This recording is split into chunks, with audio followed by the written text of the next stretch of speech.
అధికారంలోకి వచ్చాక సంవత్సర కాలం అవుతున్నా ప్రజలకు ఇచ్చిన హామీలని నెరవేర్చకుండా ఈరోజు రెడ్ బుక్ రాజ్యాంగం అంటూ కక్ష సాధింపు చర్యలకు మాత్రమే వాళ్ళు ఏ విధంగా కన్ఫైన్ అవటమే కాకుండా ఈ రాష్ట్రాన్ని దాచుకుంటూ ఇంకా ఈ రాష్ట్రాన్ని అప్పుల్లో ముంచేస్తుంటే ఈ రాష్ట్రాన్ని కాపాడుకోవాలి, ఈ రాష్ట్ర ప్రజలకి అండగా ఉండాల్సిన బాధ్యత ప్రజా పార్టీ అయిన వైఎస్ఆర్ కాంగ్రెస్ పార్టీకి ఉంది. కాబట్టి ప్రజల తరఫున ఈరోజు ఏదైతే ఈ కూటమి ప్రభుత్వం ప్రజలకి వెన్నుపోటు పొడిచి సంవత్సరం అవుతుందో ఈ జూన్ 4ని వెన్నుపోటు దినంగా మా నాయకుడు జగన్మోహన్ రెడ్డి గారు అనౌన్స్ చేయడమే కాకుండా ఈరోజు రాష్ట్ర వ్యాప్తంగా ప్రజలకి అండగా ర్యాలీలు చేసి అఫీషియల్స్ కి మెమరాండం ఇచ్చి అది ప్రభుత్వానికి అందజేసి వాళ్ళు ఇచ్చిన హామీలని వాళ్ళ మేనిఫెస్టోని నెరవేర్చమని డిమాండ్ చేస్తున్నాం.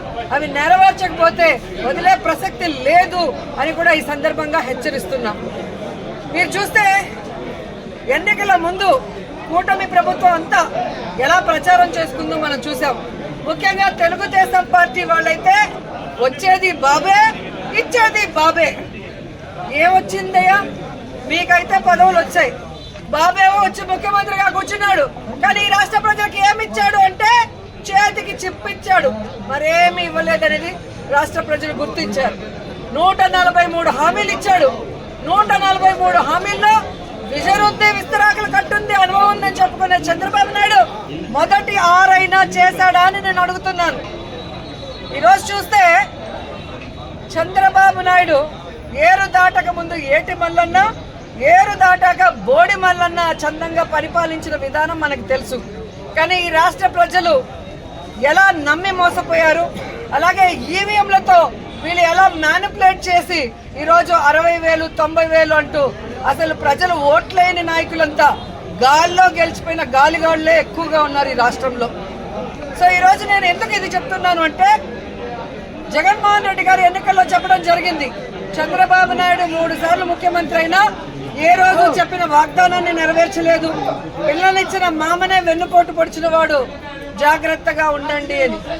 కానీ ఈవీఎంల దగ్గర మనం ఏం చేయగలం? సో ఈవీఎంలని మ్యానిపులేట్ చేశారు. కొన్ని చోట్ల అమాయకమైన ప్రజలు, రైతులు, మహిళలు కూడా జగన్ గారే ఇచ్చినప్పుడు చంద్రబాబు నాయుడు, లోకేష్, పవన్ కళ్యాణ్ ఇస్తారేమో, పవన్ కళ్యాణ్ చెప్పిన మాటలు నమ్మి చాలా మంది ఓట్లు వేయడం కూడా జరిగింది. కానీ ఈరోజు చూస్తే సూపర్ 6 చేస్తామన్న చంద్రబాబు నాయుడు సూపర్ 6 చేశాడా అని అడుగుతున్నాను. అన్నిటికీ వెన్నుపోటు పొడిచింది నిజం కాదా అని అడుగుతున్నాం.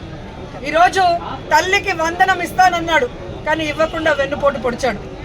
రైతుకు అన్నదాత ఇస్తా అన్నాడు, ఇవ్వకుండా వెన్నుపోటు పొడిచాడు. జాబ్ క్యాలెండర్ ఇస్తా అన్నాడు, ఇవ్వకుండా వెన్నుపోటు పొడిచాడు. ఉద్యోగం ఇస్తా ఇవ్వని వాళ్ళకి నిరుద్యోగ భృతి ఇస్తా అన్నాడు, ఇవ్వకుండా వెన్నుపోటు పొడిచారు. అలాగే అధికారులకి ఐఆర్ ఇస్తాను, డిఏ ఇస్తాను అని చెప్పాడు, కానీ ఈ రోజు ఇవ్వకుండా ఎలా వెన్నుపోటు పొడిచారో మనం చూసాం. మహిళలకైతే ఉచిత బస్సు ఇస్తాను, పొద్దు నుంచి సాయంత్రం వరకు ఫ్రీగా తిరుక్కోవచ్చు అని చెప్పారు, కానీ ఇవ్వకుండా ఎలా వెన్నుపోటు పొడిచారో మీరందరూ కూడా కళ్ళారా చూశారు. ఈ రోజు ఒక్కరికి కూడా ఒక సెంటు భూమి గాని ఒక ఇల్లు గాని కట్టించకుండా ఎలా వెన్నుపోటు పొడిచాడో మీరందరూ కూడా కళ్ళారా చూస్తున్నారు. సో వెన్నుపోటు అంటే చంద్రబాబు నాయుడు, చంద్రబాబు నాయుడు అంటే వెన్నుపోటు. ఇది ఈ రోజు ప్రజలు తెలుసుకున్నారు, వాళ్ళకి జరిగిన నష్టాన్ని వాళ్ళు తెలుసుకున్నారు. ఎప్పుడెప్పుడు ఎన్నికలు పెడితే జగన్మోహన్ రెడ్డి గారికి ఓటేసి మళ్ళీ ముఖ్యమంత్రిని చేసుకోవాలని ఎదురు చూస్తున్నారు అన్న దాంట్లో ఎటువంటి అతిశయోక్తి లేదని కూడా తెలియజేసుకుంటున్నా. మొదటిసారి ముఖ్యమంత్రి అయిన జగన్మోహన్ రెడ్డి గారు తాను ముఖ్యమంత్రి అయిన రోజుకి చంద్రబాబు నాయుడు ఖాళీ చేసి ఖజానాలో 100 కోట్లు మాత్రమే పెట్టినా ఆయన పెట్టిన అప్పులన్నీ తీర్చి జగన్మోహన్ రెడ్డి గారు ఇచ్చిన ప్రతి వాగ్దానాన్ని నెరవేరుస్తూ వెల్ఫేర్ డెవలప్మెంట్ 2 కళ్ళగా ముందుకు వెళ్ళాడు.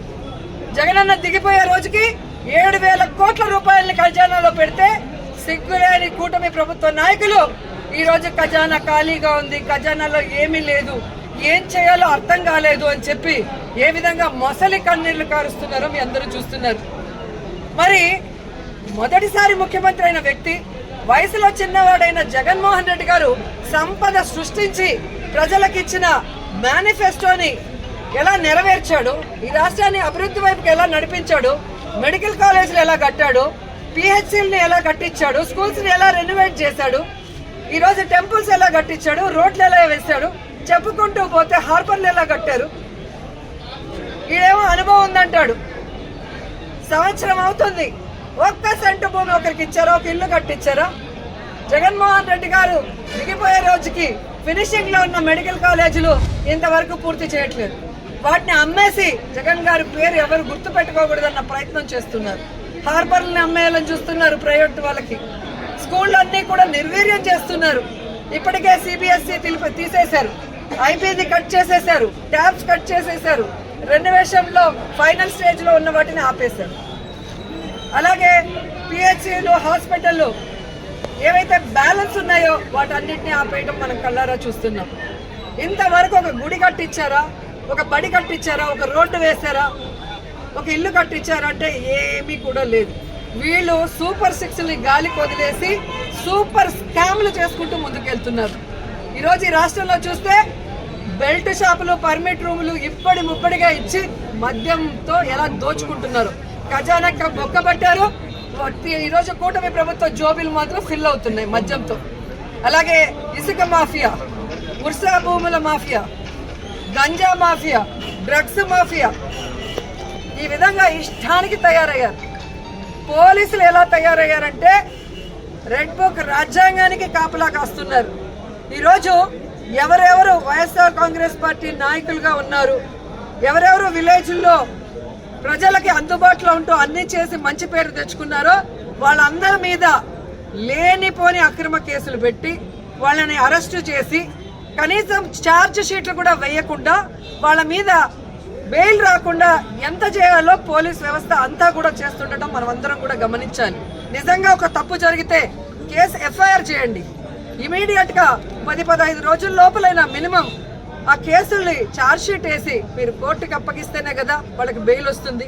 అంటే తప్పుడు కేసులు కాబట్టి ఛార్జ్ షీట్ లో నిజాలు రాయాలి కాబట్టి, తప్పులు రాస్తే రేపు వాళ్ళ ఉద్యోగం పోతుంది కాబట్టి ఈ రోజు తప్పుడు కేసులతో జైల్లో 50 రోజులు, 60 రోజులు, 70 రోజులు మగ్గిపోయే పరిస్థితి వైఎస్ఆర్ కాంగ్రెస్ పార్టీ కార్యకర్తలకి, నాయకులకి కలుగుతోంది.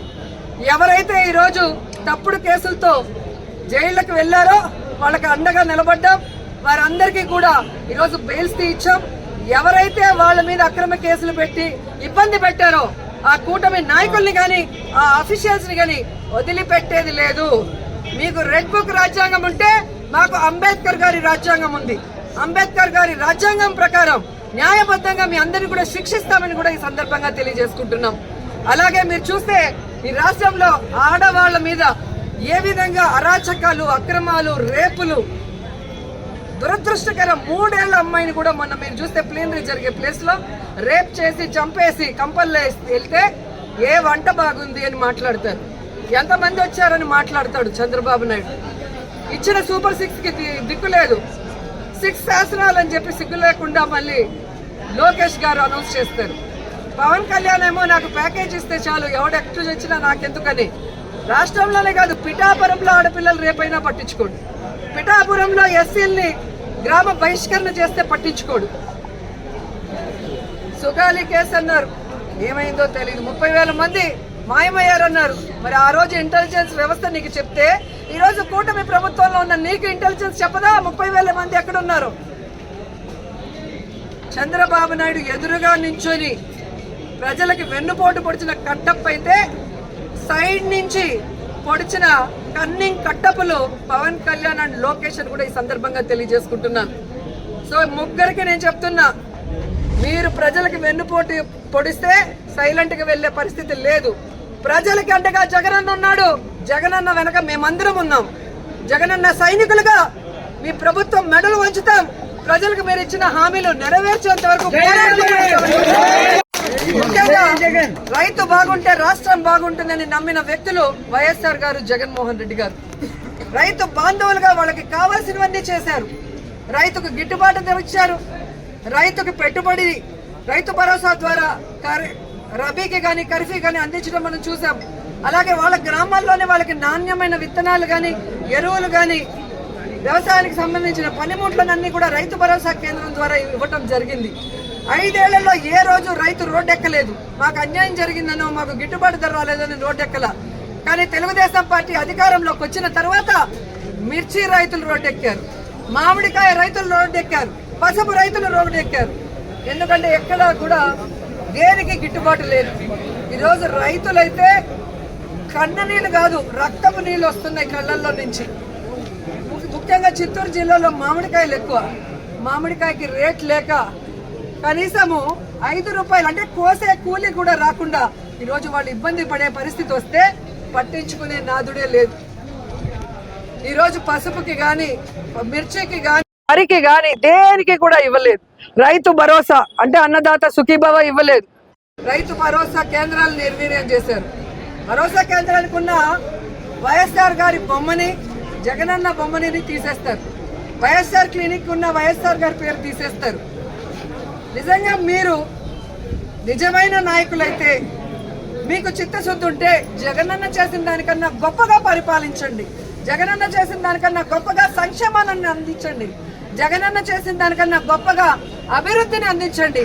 అంతేగాని నిర్వీర్యం చేస్తూ ఈరోజు కక్ష సాధింపు చర్య చేసుకోవాలంటే గొప్ప గొప్ప వాళ్లే చరిత్రలో చరిత్రహీనులుగా మిగిలిపోయి కాలగర్భంలో కలిసిపోయారు. ఆ విషయాన్ని చంద్రబాబు నాయుడు, లోకేష్, పవన్ తెలుసుకోవాలని కూడా ఈ సందర్భంగా తెలియజేసుకుంటున్నా. మహిళలకి మీరు ఇచ్చిన ప్రతి వాగ్దానాన్ని నెరవేర్చాలి. రైతులకు ఇచ్చిన ప్రతి వాగ్దానాన్ని నెరవేర్చాలి. యువకులకు ఇచ్చిన ప్రతి వాగ్దానాన్ని నెరవేర్చాలని కూడా కోరుకుంటూ జగనన్న ఇచ్చేటివి ఆపేశారు. కనీసం మీరు చెప్పినవైనా కంటిన్యూ చేయండి అని కోరుకుంటూ ఈరోజు ఈ వెన్నుపోటు దినోత్సవంలో ప్రజలకి అండగా నిలబడిన వైఎస్ఆర్ కాంగ్రెస్ పార్టీ సైనికులందరికీ పేరు పేరున పాదాభివందనాలు తెలియజేసుకుంటూ వైఎస్ఆర్సీపీ అంటే ప్రజల పార్టీ, ప్రజల కోసం పుట్టిన పార్టీ, ప్రజల్లో నుంచి వచ్చిన పార్టీ, ప్రజలకు ఎప్పుడు కూడా అండగా ఉండాల్సిన పార్టీ అని మనం బాధ్యతగా ఉండేవాళ్ళం. కాబట్టి సంవత్సర కాలం ఈరోజు కూటమి ప్రభుత్వానికి అవకాశం ఇచ్చాం. సంవత్సర కాలం ఇచ్చినా కూడా వాళ్ళు కుంభకర్ణుల్లా నిద్రపోతున్నట్టు నటిస్తూ ఈరోజు కూటమి ప్రభుత్వం ఏ విధంగా అవినీతితో దోచుకొని దాచుకోవటమే పనిగా పెట్టుకొని ఈ రాష్ట్రాన్ని అప్పుల పాలలో ముంచేస్తున్నారు. కాబట్టి రాష్ట్రాన్ని కాపాడుకోవాల్సిన బాధ్యత, ప్రజల్ని కాపాడుకోవాల్సిన బాధ్యత మన మీద ఉంది. కాబట్టి ఈరోజు వెన్నుపోటు దినంగా ప్రకటించి రాష్ట్ర వ్యాప్తంగా ప్రజలకు అండగా ముందుకు వెళ్ళాం. ఖచ్చితంగా ప్రభుత్వం దిగి వస్తుందని నమ్ముతున్నాం. రాకపోతే ఈ రోడ్ నుంచి పోరాటం చేయడానికి వైఎస్ఆర్ కాంగ్రెస్ పార్టీ ఎప్పుడూ సిద్ధంగా ఉందని కూడా తెలియజేసుకుంటున్నాం. జై జగన్, జై జగన్, జగన్ గారి నాయకత్వం, జగన్ గారి నాయకత్వం, జోహార్ వైఎస్ఆర్.